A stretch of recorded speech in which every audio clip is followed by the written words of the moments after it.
Өдрийн мэнд хүргэе. Орой болж байгаа шиг орой мэнд хүргэе. Учрал гишүүнийг дэмжиж байгаагаа юуны өмнө илэрхийлмээр байна. За бидний ойлгож байгаагаар боловсролын салбарт сургууль цэцэрлэгүүдэд маань би бол бүр төсвийн хямрал нүрэлчээд байна гэдгийг хэлмээр байна.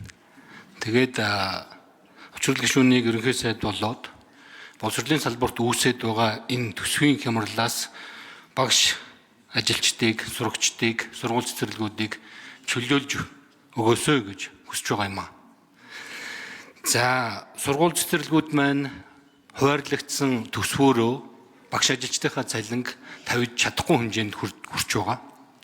За цалингаа тавьж чадахгүй байдалд хүрэхээр юу болсон бэ гэхээр манай боловсрол шинжилгээ ухааны дэд байнгын хорон дээр боловсролын яамнаас бас энэ чиглэлээр бичиг явуулаад хариулт ирсэн.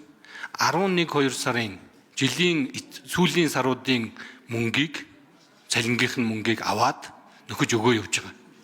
За тэгээд жилийн эцэст одоо энэ сургууль цэцэрлэгүүд чинь цалингаа тавьж чадахгүй ийм хэмжээнд хүрэх эрсдэл үүсчээд байна. Дээр нь нэмээд байгаа мөнгөөрөө эднэр маань цалингаа тавиад нийгмийн даатгалын өрөнд ороод байж байна. Эрүүл мэндийн даатгалын өрөнд ороод байж байна. Багш нар маань одоо эмнэлэгт үзүүлэх бол яах вэ? За нийтдээ 908 тэрбум буюу бараг 1 их 80 төгрөг хэрэг болохоор одоо шаардлагатай болохоор байна гэдэг ийм тооцоог боловсролын яам манай байнгын хороонд албан бичгээр ирүүлсэн байна.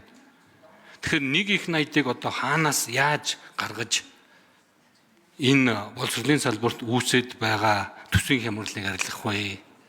Энийг та одоо бодож болгох болов уу гэж бодож байна.